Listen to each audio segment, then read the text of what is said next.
Most Pokemon collectors are wasting their money, and full transparency, I was too. I was ripping packs, chasing hits, and wondering why my collection never really grew. Well, except for my bulk.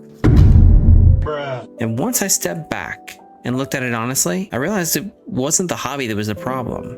It was how I was approaching it. So I started to rethink habits that I had built around collecting. And what I found completely changed the way I thought about building a collection on a budget. So today I want to walk through the 5 shifts that started changing things for me. And I bet my Pokemon card money that they'll change the way that you think too. As you can probably guess, I have a lot of homework to do. So while we do this video, I'm going to be sorting my collection. Let's get started. But the first shift started with a habit I didn't even realize was slowing my collection down.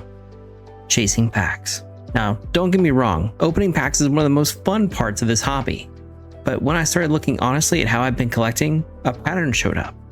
I was spending a lot of money chasing a single card, when the card itself often costs far less than the packs I was buying. 10 packs might cost you $50 if you can get it at retail, and the card you actually wanted might just be a $12 single. That doesn't mean I'll never open packs again, but moving forward, I want to be more intentional about when I open packs, and when I simply go to find the card I'm looking for. And then that shift raised a bigger question. What does a collection actually look like when you're intentional about building it? Collect with focus. For a long time, I wasn't really building a collection. I was just accumulating cards. Every set, every cool card, every Pokemon card that came across my desk or caught my attention. And the result was a collection that felt kind of scattered. So one of the shifts I'm experimenting with now is focus. Instead of collecting everything and anything, I want to see what happens when I build something intentionally. Maybe that's just focusing on a single Pokemon. Maybe it's starter Pokemon. Maybe it's a specific set or even a particular art style or artist. But the idea is all the same. Instead of collecting everything, you start building something. And something surprising happened once I started thinking that way. My collection is starting to get smaller. Not worse, but more intentional. And once that noise is cleared out, I started thinking and something else became obvious. A lot of value in my collection wasn't actually in the cards I was chasing. It was sitting in the cards I'd been ignoring. That wonderful bulk pile. Bulk is fuel. For a long time, I treated bulk like the graveyard of the hobby. Commons, duplicates, cards that just didn't feel like they mattered to me. But once I started paying attention to it differently, the role bulk plays in collecting became a lot clearer. Bulk isn't dead weight. It's fuel. Bulk can turn into store credit. It can turn into trades. It can turn into those dollar bin finds that suddenly become cards you actually want. And honestly, bulk helps the ecosystem of collecting too. It helps vendors keep inventory moving, it helps collectors finish sets, and it keeps a lot of cards from going to waste. So instead of treating the bulk like junk, I'm going to start treating it like a resource. 200 bulk cards might turn into $40, and then that $40 might turn into the next piece of my collection. And once you start thinking about value that way, yet another possibility shows up. What if smaller pieces of value could become larger ones? Not overnight, but gradually, over time. And that's where trading up starts to make sense. Trading up.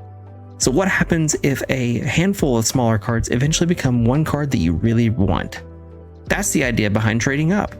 Bundling cards, making intentional trades, and working with vendors. It helps them keep inventory moving too, and I've seen collectors do this incredibly well. It's something I want to approach more intentionally moving forward. Instead of chasing a big card outright, the goal becomes slowly working your way towards it. But trading up introduces another layer into the hobby. And really, sometimes the biggest difference in value isn't really what you're buying. It's when you buy it. Timing. Timing might be one of the most underrated skills in this hobby. A new set releases, hype spikes, prices climb. And sometimes the smartest move is simply waiting. Buying at retail instead of resale. Watching the market settle. Being patient. But timing isn't just about waiting. It's also about paying attention. Tracking release dates and pre-ordering whenever something first becomes available. But when you catch a release at the right moment, you lock in at retail. And there's another advantage to that. When the hype around a set is brand new, even cards that you don't necessarily want to keep can still carry some excitement. So if you pull something big that doesn't really fit with your collection, that might be the moment to trade it or sell it while interest is still high, which means more Pokemon card money when the dust settles. And then the singles you actually start wanting start coming down in price after the hype has moved on. So one of the biggest shifts I'm trying moving forward is simply paying closer attention to timing. Because sometimes the smartest move in collecting isn't buying faster, it's buying smarter. Realization. When I stepped back and started looking at all this stuff together, the bigger picture really started to come together and make sense. Collecting doesn't just have to be random. It can actually be a system. And once I started seeing it that way, another idea started forming. What would have happened if I had approached this hobby intentionally from the start? So this video is actually the beginning of something new. I'm starting a series called Living the Nerdventure. The idea is simple. Document the process of rebuilding my collection, but doing it intentionally this time. Trying new ideas and testing what works, and ultimately learning what doesn't. And even sharing that journey along the way. Because if you've ever felt like collecting has gotten a little chaotic or a little expensive, I think we've all been there, maybe we can figure out a better way together. And I'd actually love to hear your approach to collecting as well. Do you have a system? Or are you still figuring it out like I am? Drop your thoughts or tips in the comments. I'm really curious how other collectors are approaching this. And if you want to share your collection, we've even got a place for that too. Inside the community Discord is a specific section for TCG and collectible sharing. It's a place where people can show off their cards, their collectibles, and talk about trades, or even just sharing their collections or something they're recently proud of they pulled. So if you got a piece of your collection that you're particularly proud of, or you just want a place to show off your binder, join the Discord and come show me. And if that sounds like something that you would enjoy following, welcome to the Nerdventure. Let's see where this collection goes.